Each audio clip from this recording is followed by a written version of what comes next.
A relação de Sartre com o marxismo, ela nunca foi pacífica. Houve uma época em que se tentou coadunar essas posições, dizendo que Sartre se converteu ao marxismo. Bom, isso pode ser considerado de várias maneiras. O que é uma conversão, né? A gente tem ao longo da história várias conversões que pagãos trouxeram princípios pagãos para dentro da religião a qual se converteram, ao invés de mudar suas práticas pagãs. E isso é mais ou menos o que então seria considerada uma conversão de Sartre ao marxismo. Primeiro, porque Sartre mesmo se pronuncia a respeito. Naquela conferência de Araraquara, ele diz que se vocês acreditam, mais ou menos com essas palavras, que há uma diferença entre o ser e o nada, a crítica da razão dialética, essa diferença não é mais que terminológica. Então ali tem um argumento forte de Sartre interpretando a si mesmo e dizendo isso. Mas ele diz mais, ele diz em outros momentos também, e aqui eu estou falando de questões de método, que é aquele texto que antecede a crítica da razão dialética, um texto mais palatável, onde Sartre faz o seu percurso, mostra o seu percurso desde a fenomenologia. Ele mesmo retrata a sua existência como sendo afetada à distância. E a distância por quê? Porque ele é burguês de nascimento. Então ele nunca teve as agruras do homem comum. Nunca até a guerra. Porque a guerra igualou os franceses. Né? Os franceses colaboracionistas, não importa a classe, eram beneficiados. E os franceses não colaboracionistas, mesmo burgueses, foram penalizados. E Sartre ficou, teve o seu tempo de permanecer prisioneiro num campo de concentração e ter que dividir cama, comer mal, enfim. E isso faz uma diferença, tanto que ele vai dizer que a sua obra, né, diante de, mesmo a Náusea, né, que era um livro já reconhecido, diante de uma criança que passa fome não vale nada. E essa brincadeira que ele mesmo faz com o ser e o nada, né, dizendo que era um peso de 1 quilo para pesar alimentos. Mas efetivamente a gente não tem essa conversão porque Sartre ele se sente chamado a compreender, a pensar esse fenômeno da opressão social histórica, mas ele vai fazer isso levando nessa conversão sua aquilo que havia de fundamental no seu paganismo, que era a liberdade. Então Sartre traz a liberdade para essa discussão marxista. Então, ouvindo um pouquinho, né, o que Sartre tem a dizer a esse respeito, primeiro, eu não achei aqui, assim, os conhecimentos de detalhes são numerosos, ele está falando do marxismo, mas falta a base.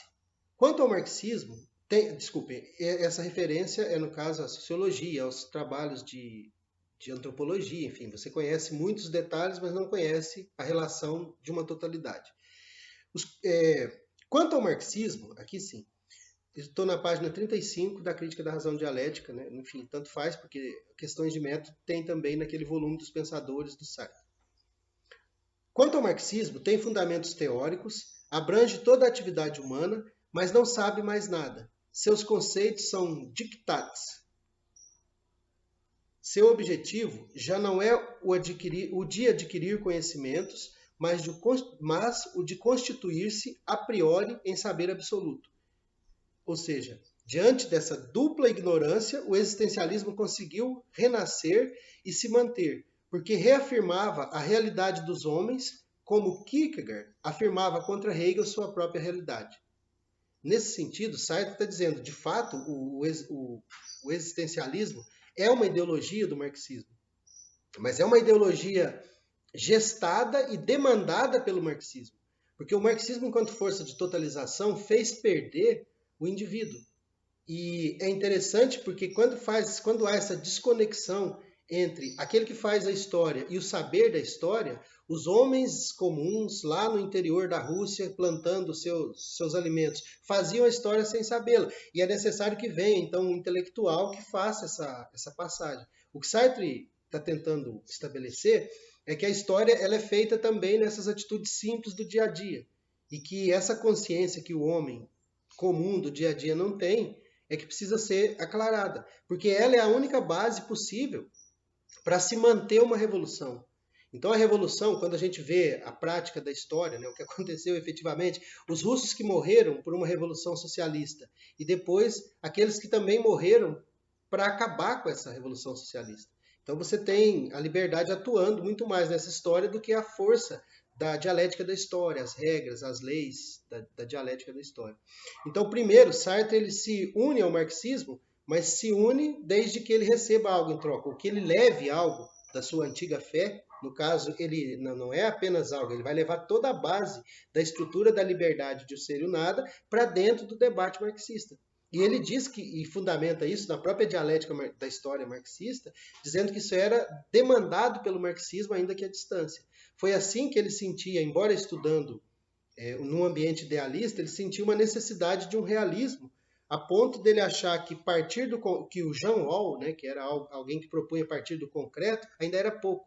Ele queria partir do concreto total e descrever o concreto absoluto, que é outra afirmação dele nesse questões de método. Então é fundamental que, primeiro, se tenha em vista que a passagem de Sartre daquele debate que ele propôs no Ser e o Nada ao debate da crítica da razão dialética, das questões sociais, da história, ela não é absolutamente traumática. E nem é uma necessidade externa, é um desdobramento necessário. Desdobramento porque isso já está lá em O Ser e o Nada. Está onde O Ser e o Nada? Bom, primeiro, nós partimos do princípio possível, a consciência situada. Essa consciência situada se revelou como negação, como nada, em relação com o seu entorno, com ensis. Só que essa relação não se resumiu jamais aos ensis. Sempre houve outros parasis. Eu já falei disso, é necessário que a gente tenha sido criança, um brotamento involuntário de ser, e esse ser se desenvolva e se torne um adulto, um homem formado, e essa formação já constitui a situação, valores e uma série de outras coisas. Então Sartre pensa esse indivíduo como fazendo escolhas. Só que esse indivíduo faz essas escolhas diante do olhar do outro e essas relações criam papéis sociais. Ainda estamos no ambiente do ser e nada. O papel social do garçom, que tem todo o trejeito de ser garçom, mas que jamais vai ser garçom por dentro, como um cinzeiro é um cinzeiro. E isso é feito diante do olhar do outro. Então Sartre ele pensa que isso cria papéis sociais, que nós somos os atores sociais, exercemos esses papéis e não é um mero teatro. É um teatro que tem o poder de nos levar à depressão, de adoecer as pessoas, fazer com que elas se submetam a salários ruins, a situações de trabalho penosas, degradantes, tudo isso de verdade, mas ainda assim, essencialmente, ou ontologicamente, ou do ponto de vista do ser, meros papéis sociais que foram construídos nesse processo livre de ajuste, de adequação entre os parasis. Isso está tudo ali, como embrião, embora desenvolvido na crítica da razão dialética, em O Ser e o Nada. Se você considerar que o sentido do ser para outro é o conflito, você tem ali um motor ontológico que explicaria esse movimento infindo da história. E a afirmação da liberdade, ou da liberdade individual, ou dos valores que cada grupo elegeu, de novo, é a razão das guerras. A gente está vivendo uma situação assim, que é brasileira e mundial, que revela esse jogo de forças de liberdades, que escolhem acreditar nisso ou naquilo. Não é absolutamente a razão, como pensaram os racionalistas ou mesmo os idealistas, que atua na história. É um movimento da liberdade cega, né, irracional, de vontades, desejos que englobam uma série de aspectos. Lembrando, nós não somos um composto corpo e alma, mas um complexo existencial. Então Sartre pretende desenvolver uma filosofia que parta do concreto total, que descreva o concreto absoluto. Essa filosofia está sendo demandada pelo marxismo, embora à distância, porque os burgueses eles eram afetados por essa filosofia dominante, né? Sartre ele descreve ali na questões de método que há uma filosofia dominante, que ela representa aquele momento histórico e que enquanto o momento histórico não for superado, aquela filosofia não pode ser superada. Nem por isso essa filosofia deixa de engendrar, esse é o termo, e ele é bem forte, porque na verdade é como se ele fosse afetado por esses valores, né, dialéticos da história à distância. Mas a classe burguesa ela é afetada à distância e é essa demanda que engendra o existencialismo, diz o Sartre.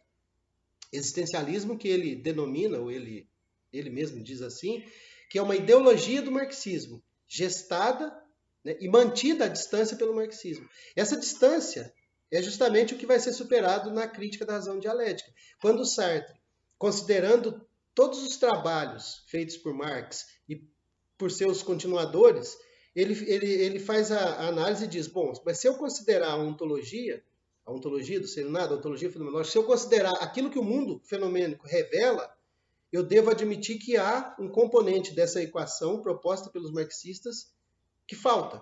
É a liberdade humana. A liberdade do traidor.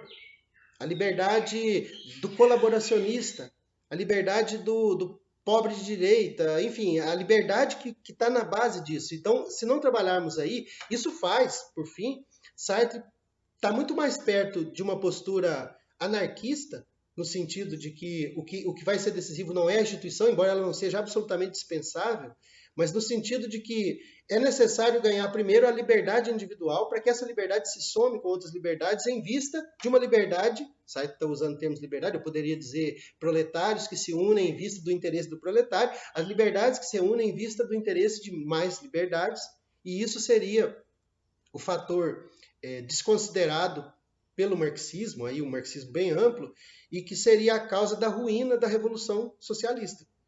Ela tende, se ela não considera a liberdade na sua equação, ela tende a fracassar.